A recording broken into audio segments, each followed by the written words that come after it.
वृंदावन विहारी लाल की जय। राधा रानी की जय। श्री गुरुदेव भगवान की जय। श्री राधे राधे।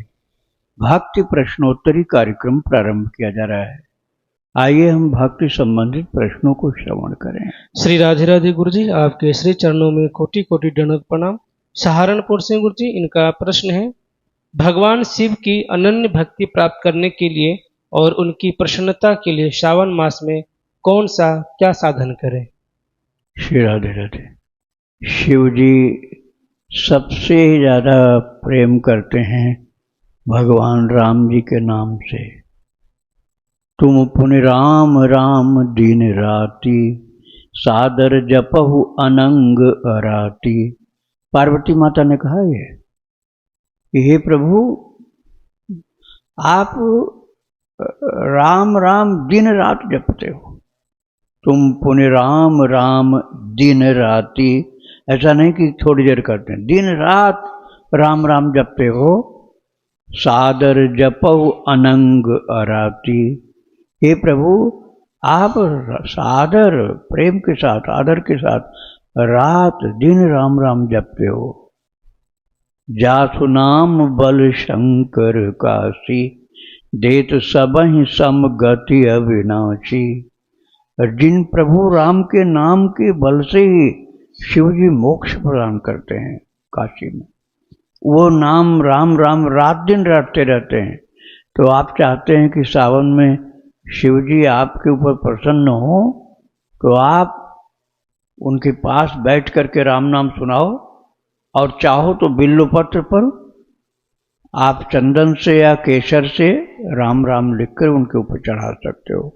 लेकिन ध्यान रखना कि वो बिल्वपत्र जो आप चढ़ाओगे शिव जी के ऊपर, वो बाद में नाली में न चला जाए। उसको आपको फिर उठाना होगा, कूड़ा कचरा में भी नहीं जाना चाहिए। आदर के साथ उस राम नाम को, जिस राम नाम अंकित बिल्वपत्र को घर में ले आओ, और या तो अगले दिन फिर वही चढ़ा दो। वो खराब नहीं होता। राम नामांकित बिल्वपत्र आप चाहे रोजाना चढ़ाओ, बस वो नाली में नहीं जाना चाहिए। वो उनके ऊपर से उठा के ला के रख लो, फिर अगले दिन भी चढ़ा सकते हो आप। और नहीं चढ़ाना है तो उसको सुखा करके उसका पाउडर रख लीजिए और वो तिलक में मिला लीजिए, थोड़ा खा भी सकते हैं आप उसको। श्री राधे राधे। इनका दूसरा प्रश्न है, भगवान शिव का लेखन किस नाम से करें? भगवान शिव का नाम, शिव का लेखन किस नाम से करें? भगवान शिव, शिव का नाम शिव शिव शिव शिव शिव यही लिखना, 2 अक्षर शिव। केवल शिव लिखने से ही प्रभु का नाम शिव जी का हो जाता है, शिव शिव। अब देखो कई लोग ओम भी लगाते हैं, नमः भी लगाते हैं, ओम नमः शिवाय ऐसा लिखते हैं। लेकिन फिर ओम लगाने के बाद बहुत मर्यादित होना चाहिए, क्योंकि वेद मंत्र है। ओम कहीं किसी के पैर के नीचे पड़ गया तो अपमान होता है। शिव शिव लिखा हुआ है, आप उसमें कोई ज़्यादा आपको परेशानी नहीं होगी। लेकिन बीजाक्षर लगा हो, प्रणव लगा हो, तब उसका आदर ज़्यादा करना पड़ता है। राधे राधे। इनका आखिरी प्रश्न है, क्या मासिक धर्म में शिव पुराण का पाठ किया जा सकता है?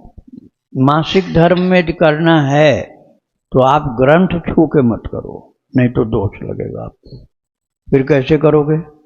या तो कोई दूसरा पढ़ रहा हो आप सुन लो, और नहीं तो मोबाइल में निकालो। मोबाइल में पुस्तक तो है नहीं, वो तो प्लास्टिक का खिलौना है, उसमें पुस्तक तो है नहीं। गीता ऐप में जाओ और शिव पुराण निकाल लो। जादू है वो, तो जब चाहो निकाल लो, जब चाहो ग्रंथ गायब। उसको छूने में कोई दोष नहीं लगता, उसके पढ़ो। राधे राधे।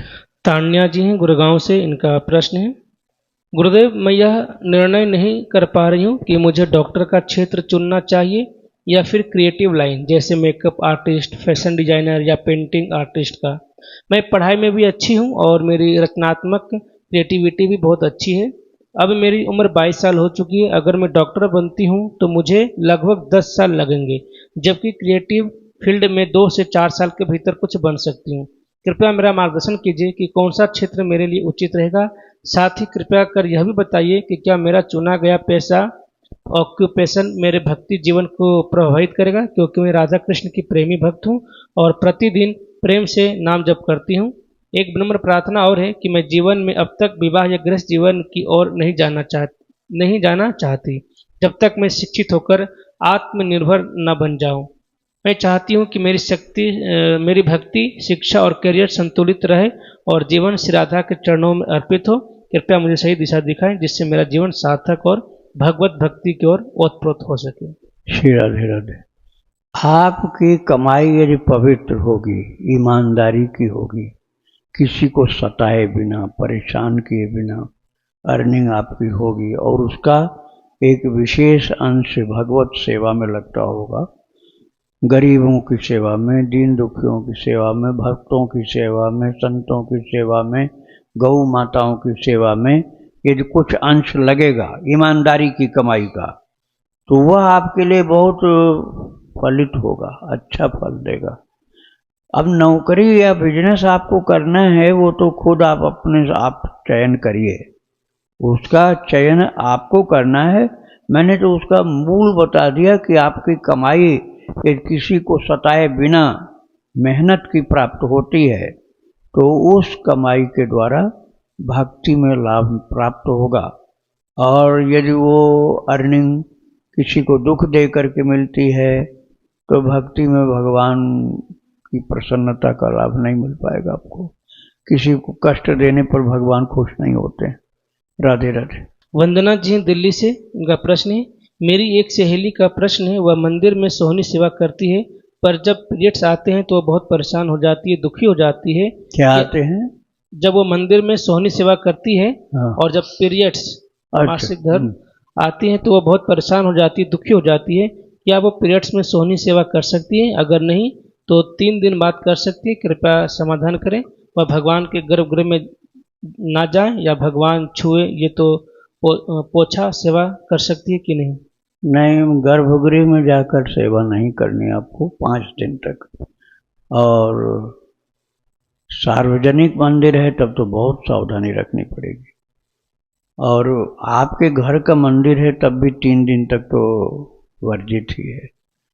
और भगवान के गर्भगृह के बाहर जो क्षेत्र है जिसको जगमोहन भी बोलते हैं, बरामदा भी बोलते हैं, सत्संग भवन भी बोलते हैं, साधु लोग जगमोहन ज़्यादा बोलते हैं, तो वो गर्भगृह के बाहर वाला क्षेत्र जो है उसमें आप सोहनी सेवा करिए, उसमें सफाई करिए। और आपका यदि पीरियड्स ज़्यादा आपको परेशान कर रहा है, अशुद्धि की आशंका ज़्यादा है, तो फिर उसके बाहर का एरिया जो है जहाँ भक्त लोग जूता चप्पल रखते हैं वहाँ आप सफाई करो, कोई दोष नहीं लगेगा आपको। और जब कंट्रोल्ड हो जाता है तब आप जगमोहन में सेवा कर लो। पूर्ण रूप से पवित्र होने के बाद गर्भगृह में करना चाहिए। श्री राधे राधे। अल्पा पटेल जी कनाडा से, इनका प्रश्न है, गुरुदेव मेरा 1 लाख से भी ज़्यादा नाम लेखन पूरा हो गया है, इंडिया आकर आपसे दीक्षा मिलेगी क्या? मैं आपको ही गुरु मानती हूँ। मेरा 5 लाख राधे श्याम नाम जाप अभी बाकी है। लिखती क्या है, कुछ बताया? नहीं, वो तो यहाँ पर नहीं बताया गया ठीक क्या है। लिखती है, बस वो लिखे कि 5 लाख राधे श्याम नाम जब अभी बाकी है। श्री राधे। यदि आप युगल नाम लिखते हैं जैसे राधे श्याम या सीताराम, तो 1 लाख लिखने से ही दीक्षा हो जाती है, और राम राम लिखते हैं तो 2 लाख लिखना पड़ेगा, और आए बिना दीक्षा तो हो नहीं सकती, तो आपको यहाँ आना पड़ेगा। श्री राधे राधे। महाराष्ट्र से हैं गुरु जी, इनका प्रश्न है, भक्त नामावली हम रात को सोते समय मोबाइल में देखकर भगवान के सामने पढ़ सकते हैं? या शरीर पवित्रता की नियम क्या है, बता दें। भक्त नामावली आप अशुद्ध अवस्था में भी ग्रंथ से नहीं, मोबाइल से पढ़ सकते हैं। उसमें ग्रंथ तो है नहीं, केवल उसमें चित्र की फोटो दिखती है, इसलिए दोष नहीं लगता है। राधे राधे। इनका दूसरा प्रश्न है, गुरुदेव मैं राधा नाम का जप करती हूँ और लेकिन मेरा जो है मन अपने पति में बहुत आसक्त है।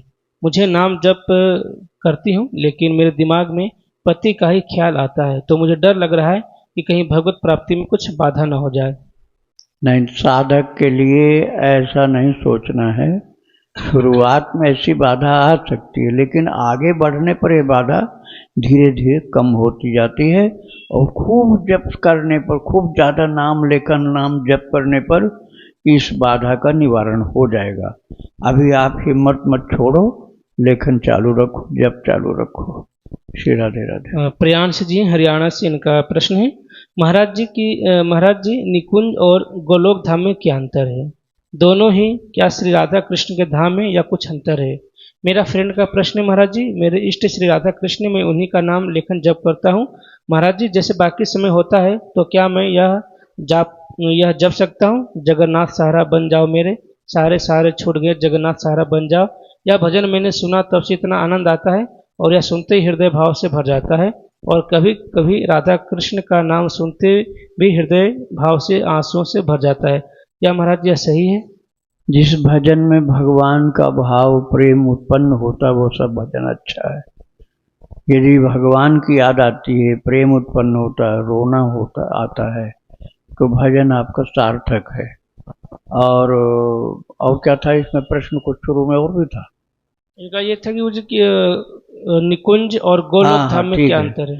हाँ, देखो, श्री वृंदावन धाम पृथ्वी का गोलोक है। जो नित्य गोलोक भगवान का है वो तो परम धाम उनका है। यदि गत्वा न निवर्तन्ते तद्धाम परमम मम। लेकिन पृथ्वी पर वृंदावन धाम गोलोक का ही एक स्वरूप है।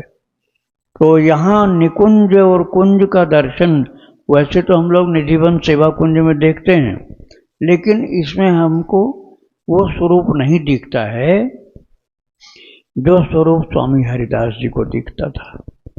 वो उनके स्तर की भक्ति अभी हम लोगों की तो है नहीं कि हम दिव्य निकुंज देख लें, दिव्य कुंज देख लें, निकुंज देख लें, रासलीला देख लें भगवान की दिव्य। हम तो स्टेज वाली रासलीला देखते हैं, जो रासलीला मंडली करती है मंच पर, वही तो हम लोग दर्शन करते हैं। लेकिन स्वामी हरिदास जी महाराज दिव्य निकुंज, दिव्य कुंज और दिव्य भगवान के रासलीला का, महाराज का दर्शन करते थे। तो वो वृंदावन में ही करते थे। वो कोई ऐसा तो था नहीं कि वृंदावन छोड़ करके ऊपर चले जाते थे। शरीर छोड़ने के बाद यदि आपकी भक्ति बहुत उच्च कोटि की हुई तब आप गोलोक में जाएंगे और वहाँ की आपकी भावनाएं निकुंज निकुंज वाली होगी, माधुर्य रस की, सहचरी भाव के, तो वो दर्शन मिलेगा। और यदि आपका भाव वो नहीं हुआ, दास्य सेवक स्वामी का भाव हुआ और या वात्सल्य भाव हुआ, तो आपको वहाँ यशोदा माता, देवकी माता, नंद बाबा, इनका दर्शन मिलेगा और महाराज का दर्शन नहीं मिलेगा। तो जिस तरह का आपका भाव होगा उसी के अनुरूप भगवत धाम में दर्शन मिलेगा। आपको दर्शन तो मिलेगा प्रभु का, उनके पार्षदों का दर्शन मिलेगा, लेकिन आपका यदि भाव है महारास देखने वाला, माधुर्य भाव, तभी दर्शन में मिलता है। नहीं तो बाल रूप का कृष्ण दर्शन मिलेगा, वात्सल्य भाव का दर्शन मिलेगा, तो वो आपकी भावना के अनुसार ही मिलता है। तो ये जो है वृंदावन धाम में ठाकुर जी की कृपा है कि यहाँ साधना करते करते आप उस स्थिति में पहुँच सकते हो कि आपको नित्य गोलोक की प्राप्ति हो जाए शरीर छोड़ने पर। और शरीर रहते तो कोई वहाँ जा नहीं सकता है, शरीर रहते तो पृथ्वी का जो भगवत धाम है, वृंदावन धाम, अयोध्या धाम, यही साधना करनी पड़ेगी। श्री राधे राधे। सूरत सिंह जी का प्रश्न है, गुरुदेव मैं श्रावण महीने में शिव जी के ऊपर जल चढ़ाता हूँ, तो जल चढ़ाते हुए महामृत्युंजय मंत्र का जप कर सकता हूँ? जल चढ़ाते समय महामृत्युंजय मंत्र जप करो, पंचाक्षर मंत्र जप करो, शिव शिव जप करो, इसमें कोई दोष नहीं है। लेकिन धक्का मुक्की वाला जल चढ़ाना तो कष्टदायी और दूसरों को कष्ट मिलेगा। आप दूर से बोतल फेंकोगे कि शिव जी के ऊपर पहुंच जाएगा जल है, और किसी के सिर पर गिरेगा जाके और वो घायल होगा, कांच के टुकड़े टुकड़े हो जाएंगे, पैर में चुभेगा, वहाँ सफाई की जगह और गंदगी करके आप आओगे। इससे अच्छा आप भीड़ में नहीं, कहीं एकांत में शिव जी का मंदिर हो जहाँ कोई न जाता हो या बहुत कम लोग जाते हो, वहाँ पूजा कर लो। और ऐसी भीड़ वाले मंदिर में करोगे कि जहाँ सब परेशान हो रहे होंगे, तो उस जगह में एकाग्रता नहीं हो सकती। उस समय आप जप करना भूल जाओगे। उस समय तो जान बचाने की पड़ेगी, कैसे निकलो भागो। तो इसलिए जहाँ शांति से भगवान का भजन हो वही जगह ज़्यादा अच्छी होती है। राधे राधे। प्रियांश जी का ये दूसरा प्रश्न है। महाराज जी, मेरा एक और प्रश्न है कि हमारे यहाँ कुछ दिनों पहले जगन्नाथ यात्रा थी, जो कि हरे कृष्ण वाले करवाते हैं, बहुत ही सुंदर। उसमें आगे की तरफ सब माता जी लोग नाच रहे थे और पीछे से प्रभु जी लोग नाच रहे थे भगवान के आगे। और जहाँ माता जी नाच रही थी वहाँ पर कुछ नवयुवक लोग उन्हें गंदी नज़र से देख रहे थे। प्रभु जी, डॉग ने उन्हें बहुत हटाया भी कि आप यहाँ क्यों खड़े हैं, जहाँ प्रभु जी लोग हैं आप वहाँ जाइए। लेकिन फिर भी वह नहीं मान रहे थे और अच्छे घर के दिख रहे थे। मैं भी अभी 20 साल का हूँ, वह मेरी ही लगभग उम्र के थे। क्या 2 साल बड़े होंगे महाराज जी? ऐसे लोगों की क्या दुर्दशा होती है? हाँ, ये अपराध है। ये भक्ति के नाम पर अपराध हो जाता है। ऐसा नहीं करना चाहिए। नाचना है तो अपने बंद कमरे में ठाकुर जी के सामने नाचो। और यदि ऐसे सामूहिक जगह है तो उसमें दृष्टि भगवान पर ही रहनी चाहिए। जो हमारे ठाकुर जी, चाहे जगन्नाथ भगवान हो, चाहे राधा कृष्ण हो, चाहे सीताराम हो, नृत्य करते समय नृत्य भगवान का दर्शन करते हुए करना चाहिए। और जो स्वयं न नृत्य कर रहा है न ठाकुर जी को देख रहा है और वो लोगों की दृष्टि के प्रति गलत भावना से देख रहा है, तो वो तो पाप का भागी हो जाएगा।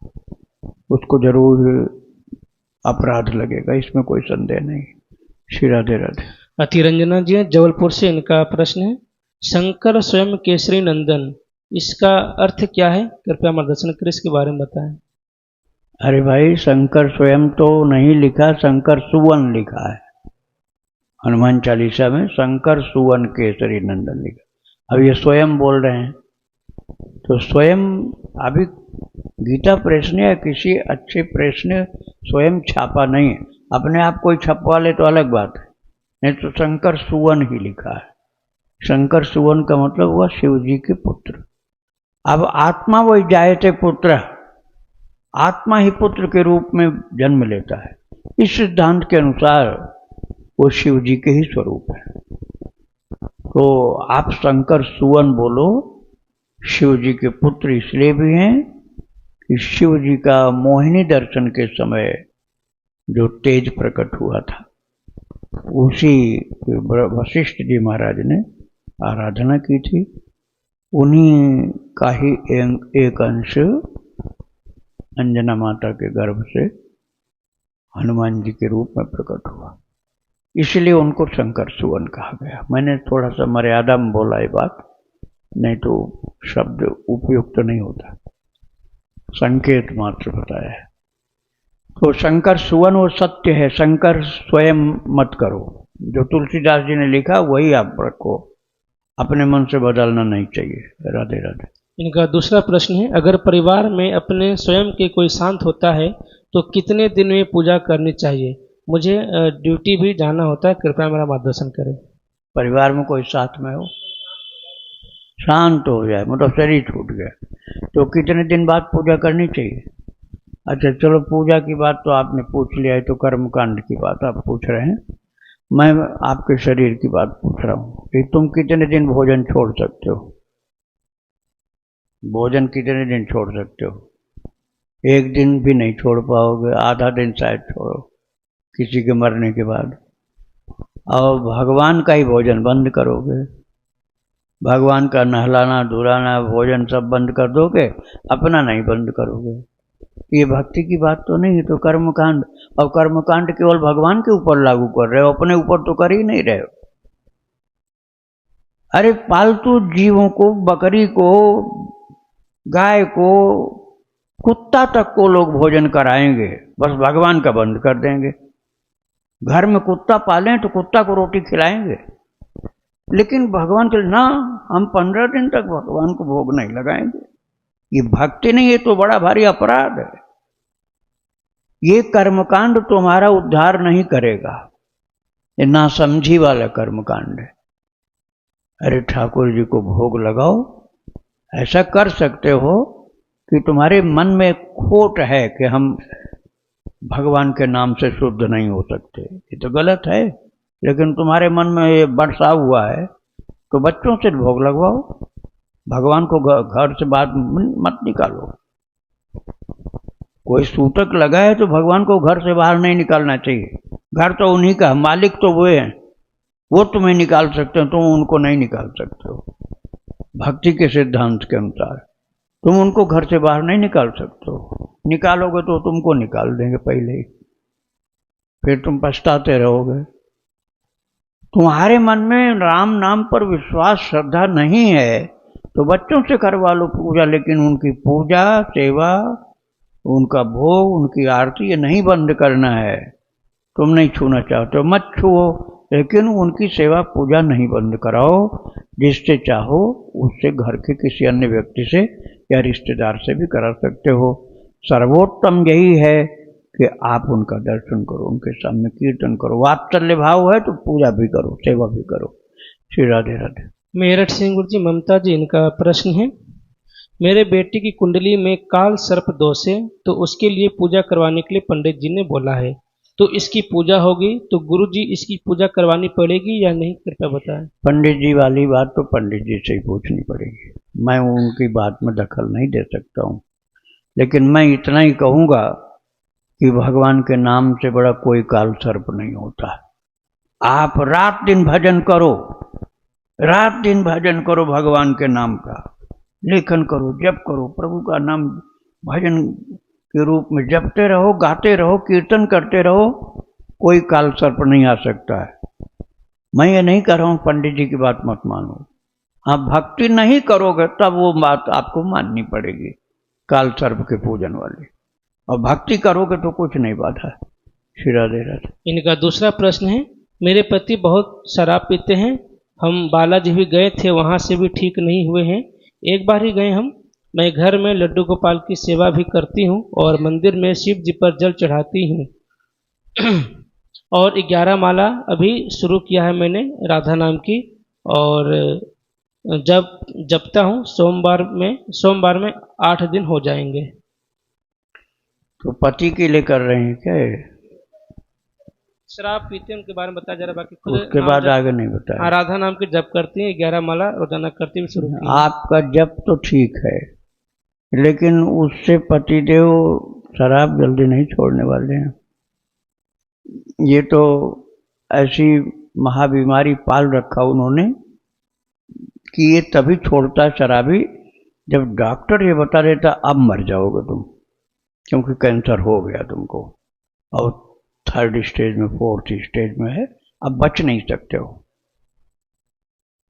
तब वो छोड़ देता है शराब पीना।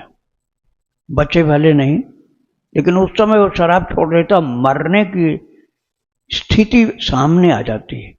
पहले तो अरे एक दिन तो मरना ही है, पहले ऐसे बोलता है, अरे एक दिन तो मरना ही है, खा पी के मरेंगे। लेकिन वो जानता नहीं कि मरना क्या होता है। और जब मरने वाला दृश्य सामने आ गया या बच नहीं पाएंगे, तब वो डर के मारे छोड़ देता है। तो आप उनकी कुसंगत छुड़ाइए। उनके ऐसे दुष्ट मित्र लोग हैं जो उनको शराब पिला पिला के मार देंगे। उनकी मित्रता का जो ग्रुप है वो खत्म करो, हटाओ वहां से। मित्रों को हटाओ, चाहे उनको वहां से हटाओ। बिना दोस्ती छूटे शराब नहीं छूटने वाली। श्री राधे राधे। रेखा शुक्ला जी गुरु जी नागपुर से, इनका प्रश्न है, लोग कहते हैं कि भक्ति में एक निष्ठ होना चाहिए, लेकिन अब जैसे श्रावण मास है तो शिव जी की पूजा करना है, गणेश चतुर्थी आएगी तो गणेश जी की पूजा करना है, नवरात्र है तो दुर्गा माता की पूजा करना है, उसमें एक निष्ठ कैसे रह सकते हैं? श्री कृष्ण की भक्ति कैसे एक निष्ठ होकर अकेले कैसे कर सकते हैं? गुरुदेव कृपया मार्गदर्शन करें। देखो भाई, आप एक निष्ठ वाली बात अभी जानते नहीं हो।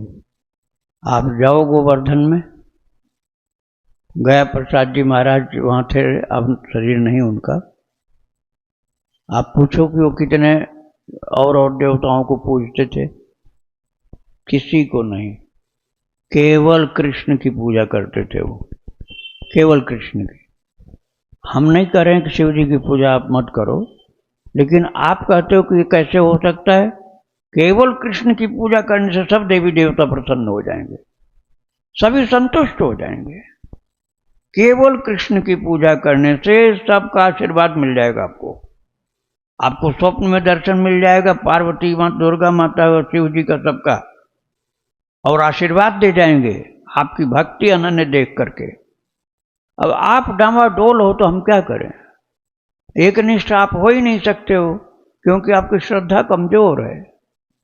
आपको ये लगता है कि शिव जी मार देंगे नहीं पूजा करेंगे, त्रिशूल हमारे ऊपर आएगा, या दुर्गा मैया मार देंगी हम उनकी भक्ति नहीं करेंगे। अरे ये भय के कारण जो भक्ति करते उसमें प्रेम कहां से आ सकता है। अपने प्रभु पर विश्वास करो, श्रद्धा करो, सब अपने आप आकर के तुमको आशीर्वाद दे जाएंगे। लेकिन नहीं है जैसा तुमसे बन रहा है, इतनी श्रद्धा ऊंची नहीं है, तो अपने लड्डू गोपाल से शिव जी को जल चढ़वा दो। तुम्हें यही पसंद है कि शिव जी को बिना हमारी भक्ति नहीं हो पाएगी पूरी, तो अपनी अनन्यता बनाए रखने के लिए लड्डू गोपाल को हाथ में लो और उनसे स्पर्श करा के शिव जी के ऊपर जल चढ़ा दो, तो आपकी अनन्यता भंग नहीं होगी। और शिव जी को जल चढ़ा दिया भगवान कृष्ण ने भी, और तुमने भी चढ़ा दिया। अब जो शिव जी का भक्त है उसको तो चढ़ाना चाहिए डेली, केवल सोमवार का नहीं, रोजाना जल चढ़ाना चाहिए। लेकिन अनन्य कृष्ण भक्ति है तो कृष्ण के हाथ से जल चढ़वाओ आप, तो आपकी अनन्यता भी बनी रहेगी और कृष्ण भी प्रसन्न, शिव जी भी प्रसन्न। श्री राधे राधे। पुरुषोत्तम रामानुजदासी जी बहादुरगढ़ से, इनका प्रश्न है, हमारे पूजा घर में नर्मदेश्वर शिवलिंग 4 महीने से विराजमान थे। श्रावण लगते ही मैंने शिवलिंग को घर के प्लॉट में ही बिलपत्र के नीचे पधरा दिया है, ताकि मेरे पति और बच्चे भी जल चढ़ा सके। और क्या हमेशा ही बेल वृक्ष के नीचे बाबा भोले को रहने दे, क्या यह ठीक रहेगा? यदि वहाँ कुत्ता, बंदर ये सब टट्टी पेशाब करते हो तो नहीं रखना चाहिए। ऊपर से कौआ बीट कर जाएगा, ऐसी जगह नहीं रखना चाहिए। वो बिल्व पत्र ऐसी जगह हो जहाँ छाया हो, कोई पशु पक्षी ना आता हो, तो आप रख सकते हो। और नहीं तो लावारिस की तरह तुमने छोड़ दिया शिव जी को, तो वो तो अपराध हो जाएगा, वो ऐसा नहीं करना। राधे राधे।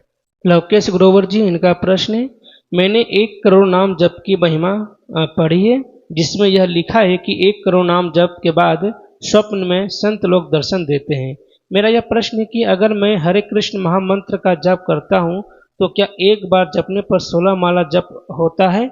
और अगर मैं गोविंद राम हरि नाम का भी जप करता हूँ तो यह 3 नाम गिने जाएंगे? हरे कृष्ण कृष्ण कृष्ण हरे हरे, हरे राम राम राम हरे हरे, प्लस राधा राम कृष्ण हरे, क्या यह 20 नाम गिने जाएंगे? नहीं नहीं, हरे राम राम राम हरे हरे, हरे कृष्ण कृष्ण कृष्ण हरे हरे, इसके साथ कुछ भी नहीं लगाओगे आप। आपने कुछ भी आगे पीछे लगाया तो ये महामंत्र वाला जप नहीं होगा। नाम तो रहेगा, भगवान का नाम जप तो होगा, लेकिन ये महामंत्र जो हरे राम राम राम हरे हरे, हरे कृष्ण कृष्ण कृष्ण हरे हरे, ये जपना है तो इसके आगे पीछे कुछ मत लगाओ। और ये पूरा दोनों लाइन बोलकर, कृष्ण और राम वाली दोनों लाइन बोलकर तब एक मन का सरकाना चाहिए, तब आपका एक माला करने पर 16 माला नाम हुआ। 16 माला एक एक नाम हुआ। और यदि आपने बीच बीच में भी माला कंठी उसकी सरका दी है मणि, तो फिर आपका वो गलत हो जाएगा, कैलकुलेशन एकदम गलत हो जाएगा। श्री राधे राधे। और गुरु जी, उन्होंने पूछा था कि 1 करोड़ नाम जप के बाद स्वप्न में संतों के दर्शन होते हैं, ऐसा? सबको नहीं होता है, ज्यादातर नहीं होता है। क्यों? क्योंकि नामापराध भरपेट करते हैं। कहीं संतों की बुराई करेंगे, कहीं गुरु जी की बुराई करेंगे, कहीं सब वृंदावन धाम आकर के वृंदावन की बुराई कर देंगे, कहीं मंदिरों की बुराई करेंगे।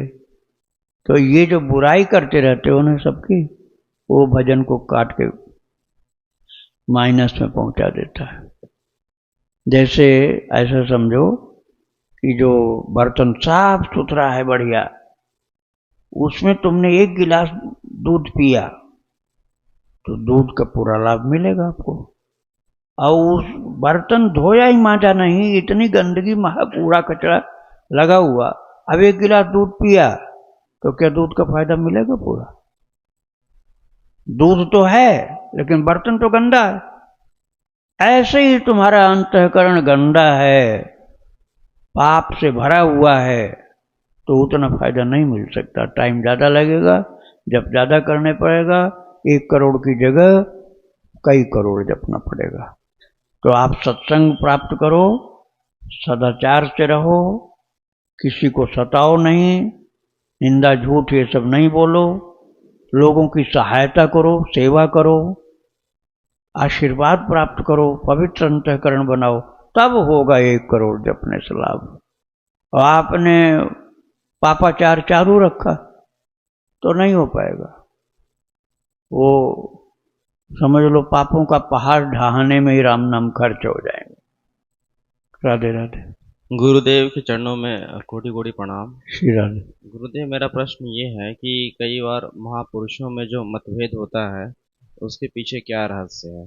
जैसे मेरी विवेकानंद जी के प्रति श्रद्धा है और प्रभुपाद जी के प्रति भी श्रद्धा है, लेकिन फिर प्रभुपाद जी ने कुछ वैसी बातें कही विवेकानंद जी के बारे में, या फिर करपात्री जी महाराज और भाई जी के बीच में मतभेद था। तो जब ईश्वर सत्ता एक ही है और सब उनके ही उपासक हैं, तो फिर ये मतभेद क्यों होता है और इसके पीछे क्या रहस्य है? देखो, मैं किसी का नाम लेकर नहीं बोलूँगा क्योंकि अच्छा नहीं होता है ऐसा। लोग उसमें दूसरे कारण मान लेते हैं, इसलिए मैं नाम लेके किसी को नहीं कहूँगा। कोई तो अपनी जात के कारण लड़ता है कि हमारी जाति ऊंची, ये छोटी जाति का है, ये क्या हमारे सामने है। कोई इस बात से लड़ता है। कोई अपने संप्रदाय के कारण लड़ता है, हमारा संप्रदाय ऊंचा, हमारा बहुत पुराना है, इनका बहुत नया संप्रदाय है। कोई कहता है कि हम अपनी सामाजिक स्थिति में बहुत ऊंचे स्तर के हैं और ये सामाजिक स्तर में जाति वर्ण में या अपने पद प्रतिष्ठा में हमसे बहुत छोटा है, इसलिए हम इसकी बात क्यों माने, ये हमारी बात माने। तो इन बहुत से कारणों से कोई किसी ग्रंथ को उपयोगी मानता है, कोई कहता नहीं इस ग्रंथ को हम नहीं मानते।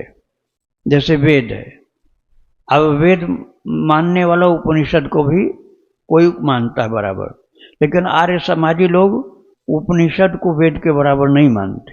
वो कहते हैं ये चारों वेद में होगा, ऋग्वेद यजुर्वेद सामवेद अथर्ववेद, इनमें किसी में होगा तो हम प्रमाण मानेंगे, और उपनिषद में होगा तो हम नहीं मानेंगे, क्योंकि उपनिषद की रचना बाद में हुई है, वेद अनादिकालीन है। तो ऐसे संकीर्ण विचारों के कारण लोग कुछ अपनी प्रतिष्ठा के लिए, अपनी इज्जत के लिए, अपनी वाहवाही के लिए, अपना झंडा ऊंचा करने के लिए भेद कर लेते हैं। या तो ये कह सकते हैं या ये कह सकते हैं कि अपनी स्थिति इतनी ऊंची वो नहीं बना पाए कि वो वास्तविक तत्व को जान सकें, ये भी कारण होता है। तो हम किसी के लिए नाम नहीं ले रहे हैं, हम यही कहेंगे कि जिसकी बहुत ऊंची स्थिति होती है वहाँ विवाद खत्म हो जाता है। बहुत ऊंची स्थिति होगी तो वहाँ, मैं नाम इसमें भी नहीं लूँगा किसी का, बहुत ऊंची स्थिति किसी की होगी तो वहाँ दोष दिखलाई नहीं पड़ता उनको, वहाँ केवल भगवान का ही दर्शन होता है, तो फिर वहाँ कोई विवाद नहीं रह जाता है। तो जब तक इस स्थिति में नहीं पहुँचे हैं तब तक साधक ही हैं, तो ऐसी गलतियाँ आ सकती हैं। तो हम उनकी स्थिति के तो हम भी नहीं हैं, जब विवाद करने वाले हैं हम तो वहाँ भी नहीं पहुँच पाए, तो हम उनके झगड़े में क्यों शामिल हो। जो लड़ झगड़ रहे हैं, जिनका नाम आपने लिया, हम तो वहां तक भी नहीं पहुंच पाए ना, हम तो उनसे नीचे हैं अभी, तो हमसे तो अच्छे ही हैं वो। तो जो हमसे अच्छे हैं तो हम तो उनको सबको प्रणाम कर लेंगे, अब उनके विवाद में हम शामिल नहीं होंगे। हम अभी उस लायक भी नहीं हो पाए तो हम क्यों शामिल हों।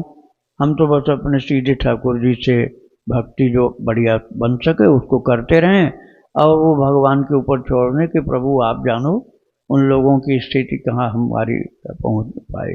हमारी स्थिति उनकी जैसी तो हो नहीं पाए, इसलिए हमारे समझ के बाहर है उनका झगड़ा। ऐसे सोच करके हमको किसी की निंदा नहीं करनी, हमको अपनी साधना करनी। श्री राधे राधे।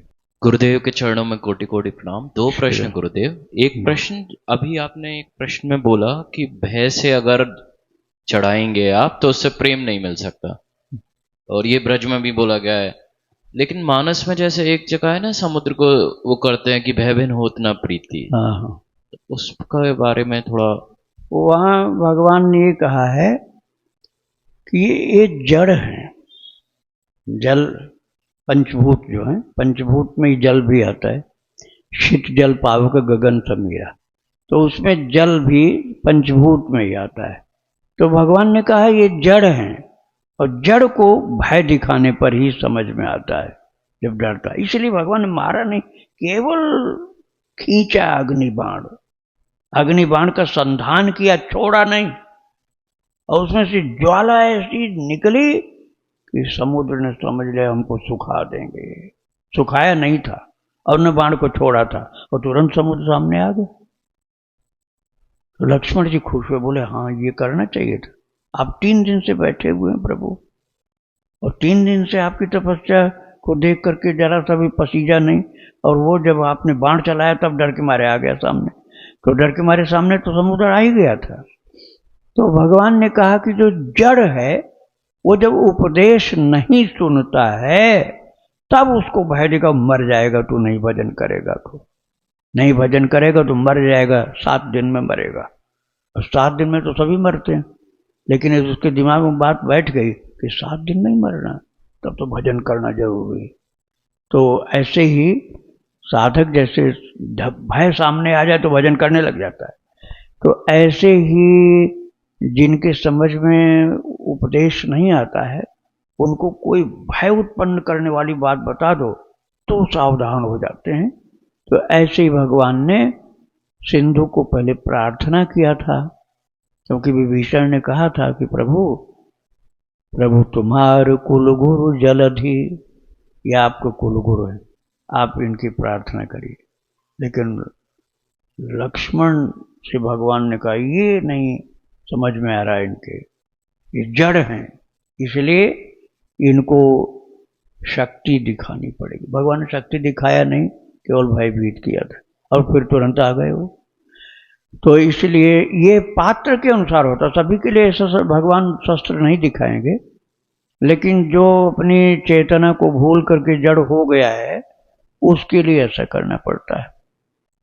प्रेम सभी जगह ऐसा नहीं होता कि भय से ही होता हो, प्रेम हर जगह भय से नहीं होता है, अपनेपन से होता है, अपनेपन से रिश्ता बनाने से प्रेम होता है। लेकिन जहाँ जड़ता ज्यादा होती वहाँ भय वाली बात आती है। श्री राधे राधे। गुरुदेव दूसरा प्रश्न था, कल के सत्संग में आपने बताया कि नाम जप ध्यान ये सब सहायक हैं प्रेम के लिए, लेकिन प्रेम मिलता कैसे है सही में? हाँ, वो रिश्ता बनाने से मिलता है, संबंध बना। हाँ, संबंध अपना डायरेक्ट, कोई पक्का रिश्ता। जैसे हम उनके कोई एक प्यारा सा रिश्ता, जैसे हमारा वो बेटा है, ये राधा रानी हमारी पुत्री है और हम उनके पिताजी। अब किसी दूसरी को पुत्री नहीं माना जा सकता, राधा रानी ही पुत्री हैं, फिर दूसरी कोई नहीं, उनकी जगह और कोई नहीं आना चाहिए। तो फिर वो पुत्री वाला प्रेम, गुलाब सखी का मैंने सुनाया है चरित्र, जो बरसाना में था, जो सारंगी बजाता था तो मुसलमान, लेकिन राधा रानी को पुत्री मानता था, तो राधा रानी ने दर्शन दिया था। तो ऐसा रिश्ता जिसमें प्रेम अपना हो, बड़ी निर्मलता हो, कुछ भी अश्लीलता होगा तो प्रेम नहीं, फिर तो कोप हो जाएगा माता का। बड़ी निर्मलता, बड़ी सच्चाई, बड़ा अपनापन हो तो वहाँ प्रेम बढ़ जाता है। रिश्ता संबंध बनने से प्रेम बढ़ता है। श्री राधे राधे। इसी पे क्षमा करिए, एक प्रश्न, जैसे ब्रज में सखा भाव का बहुत है, जिसमें ये तक है कि क्योंकि भगवान अपने तो लड़ाई भी कर सकते हैं भगवान से, तो उसमें कोई दोष हो सकता है क्या? या नहीं, ये जो भक्ति है, भगवान के प्रति भक्ति है, भक्ति के बिना नहीं चलेगा ये। अब कोई है नास्तिक या भक्तिहीन, अब वो भगवान से कहा हम तो जाकर के भगवान से लड़ेंगे, तो उसकी लड़ाई भगवान नहीं स्वीकार करेंगे। और इस भगवान से प्रेम बहुत है, जैसे ग्वारिया बाबा का था। अब ग्वारिया बाबा भगवान से वहाँ पहुँच गए जतिपुरा में। अब भगवान को खूब भोग लग रहा था। बोले, वो किसी पंडा पुजारी से उन्होंने नहीं कहा, उन्होंने बात किससे किया? ठाकुर जी से। उन्होंने कहा खूब माल छान रहे हो या अकेले? अकेले खूब माल छान रहे हो, अब मैं 3 दिन से भूखा हूं, मेरे लिए कोई इंतजाम नहीं तेरे पास। अब बार बार जब डांट कहा ना, तो पंडा लोगों ने भगा दिया। अब बाबा को पंडा लोगों ने भगा दिया। हरे राम बाबा की बात है। फिर उसके बाद वो रात में कुछ खाए नहीं, जब हमको खिलाएगा तब खाऊंगा। और रात में 12 बजे रात को भगवान पहुंचे टोकरी लेके, भोजन लेकर। तो भगवान ने चरण दबाया अपने सखा का। तो बोले वहां तो मुझे खिलाया नहीं, अब यहाँ चला आया। बोले वहां मर्यादा में मैं था, मैं प्रकट होकर नहीं खिला सकता था, क्योंकि वहां नास्तिक लोग बहुत थे। अब यहाँ ये विश्वास करो कि प्रभु ने कहा तुम विश्वास करो, मैंने कुछ नहीं खाया। जितना भोग लगाया गया उसमें से मैं कुछ भी नहीं खाया। तुम नहीं खाए चले आए तो मैं भी नहीं खाया हूं, अब तुम खाओ तो मैं खाऊंगा। तो ये सखा भाव में सच्चाई हो गई तो ठाकुर जी मानते हैं। रूठ गया सखा तो उसको मनाते भी हैं। और ये नास्तिकता है तो कुछ नहीं मानेंगे, रिश्ता सच्चा है तो मानते। श्री राधे राधे। वृंदावन बिहारी लाल की जय। राधा रानी की जय। श्री गुरुदेव भगवान की जय। श्री राधे राधे।